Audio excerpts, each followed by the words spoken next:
Where did Substance D come from? Why can't we stop it?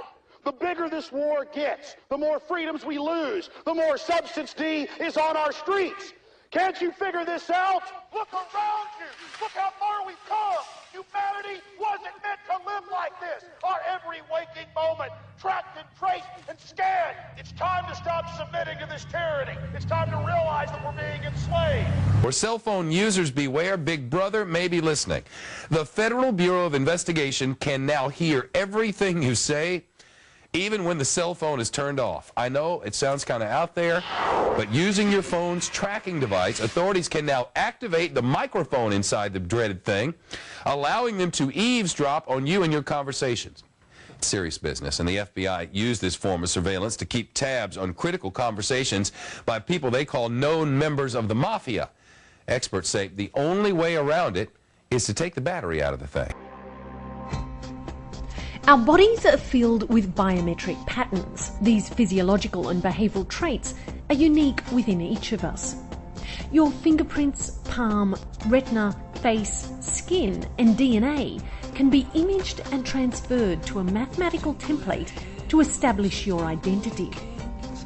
The way you walk, talk, smell, write and type on a keyboard can identify and verify you specifically to varying degrees and often without your knowledge. Biometric applications are varied and becoming more commonplace. For example, a nightclub in the UK uses biometric fingerprinting for exclusive entry. Entrants to Disney World are fingerprinted, and schools are using fingerprinting to replace library cards. Piggly Wiggly stores in South Carolina have replaced debit card machines with fingerprint readers. Instead of sliding a credit card, you actually run your index finger across a sensor. It reads your fingerprint, compares it with the database, and it gets charged to your account. And police officers can make an arrest on the streets, transmit a photograph to FBI databases and know within 15 seconds if that person has a criminal record or is on a watch list. Biometrics is seemingly making the world a safer and more convenient place. Or is it? Privacy advocates say not and argue that it's a violation of civil liberties. Jay Stanley is from the American Civil Liberties Union. He spoke to us about biometrics, its applications, and some of the privacy issues it's raised. Technologies like biometrics really highlight the need for the United States to do what every other industrialized country has done, which is to enact a comprehensive, overarching privacy law. Biometrics will evolve into or be allowed to become a means of tracking individuals on a mass level across their lives. More and more data about each of our activities is being tracked and recorded.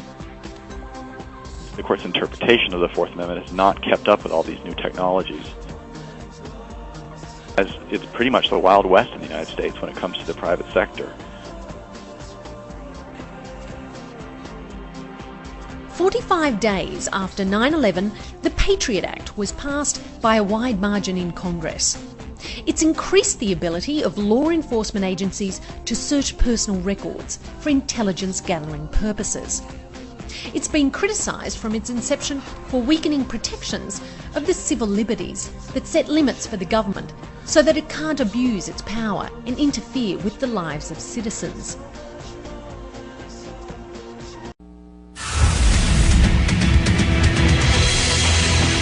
Welcome back to the Most News in the Morning. The government taking a big new step, looking to build a huge database of people's physical characteristics. The FBI is taking on $1 billion project to gather fingerprints, palm patterns, even digital pictures of faces. Eventually, it could expand to include iris patterns, face shape patterns, scars, even information about how you walk and talk. It's called biometrics. The ultimate goal is here. So the ultimate goal is to get everybody in this world chipped with the RFID chip and have all money be on those chips and everything on those chips. And if anybody wants to protest what we do or violate what we want, we just turn off their chip. That's right, microchipped.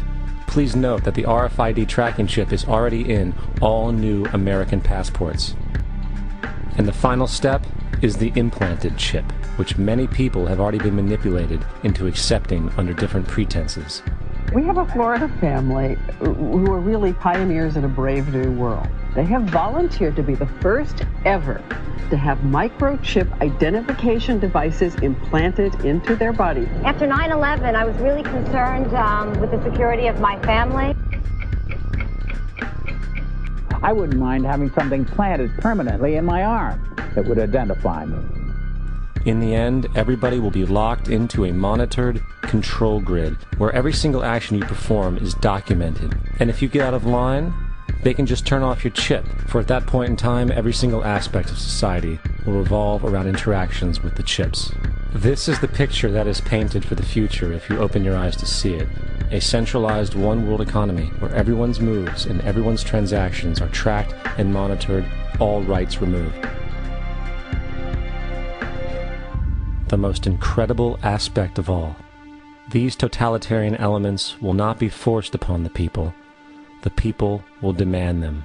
For the social manipulation of society through the generation of fear and division has completely detached humans from their sense of power and reality. A process which has been going on for centuries, if not millennia. Religion, patriotism, race, wealth, class, and every other form of arbitrary, separatist identification and thus conceit has served to create a controlled population, utterly malleable in the hands of the few. Divide and conquer is the motto, and as long as people continue to see themselves as separate from everything else, they lend themselves to being completely enslaved. Wake up.